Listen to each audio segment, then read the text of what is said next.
But today, what I want to do is address something that affects both of those two issues, property taxes and the city budget. And that is the use of TIF district, the tax incremental finance districts.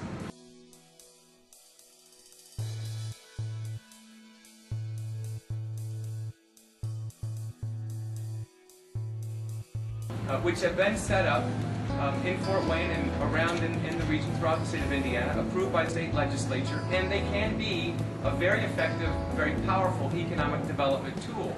But I believe they should be managed well. And I think that at the outset of this press conference, what I'd like to say is, when elected mayor, I will call for a temporary moratorium on the expansion of any existing TIF district, and I will call for a temporary moratorium on new projects funded within existing TIF districts. And here is why.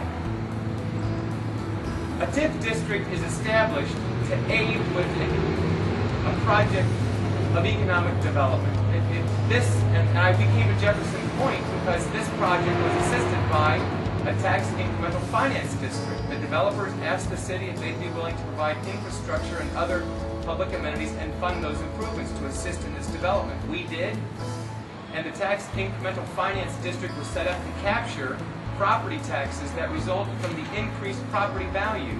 Those incremental tax dollars are not shared with schools, they're not shared with the airport authority, they're not shared with the Allen County Public Library or any of the other taxing entities that would normally take a portion of each property tax dollars.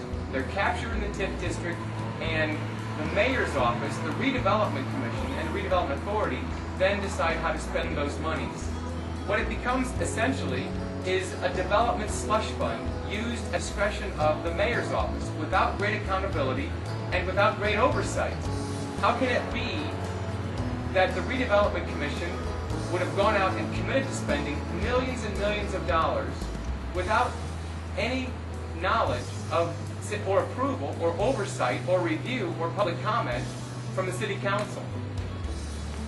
I think it is an issue of accountability, it's an issue of transparency in local government, and it's also an issue of allowing property tax dollars to flow into the general fund as they're supposed to once the obligations of the TIF fund have been satisfied.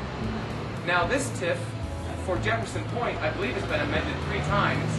It's now a 50-year TIF, and the schools and the libraries and the airport authority and other taxing entities will reap no benefit from the property tax improvements which were aided by the TIF and accomplished here at Jefferson Point.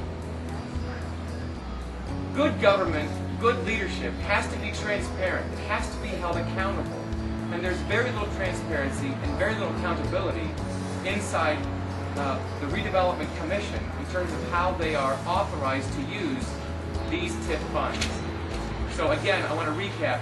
When elected mayor, I will call, and in fact, as a candidate, I call on the mayor to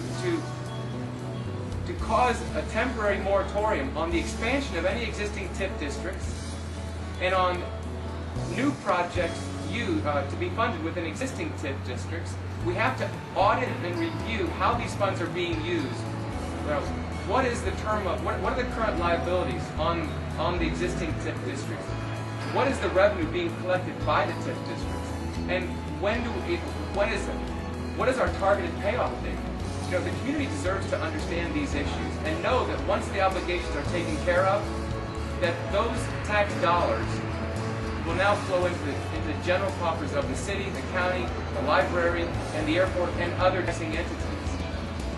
But as a result, because of the way these dollars have been segregated, you know, we now see that you know, the schools don't have the money they need to refurbish their schools, but we have plenty of money to build a new baseball stadium in downtown Fort Wayne, while we have an existing baseball stadium with 50 years of life at least left in it.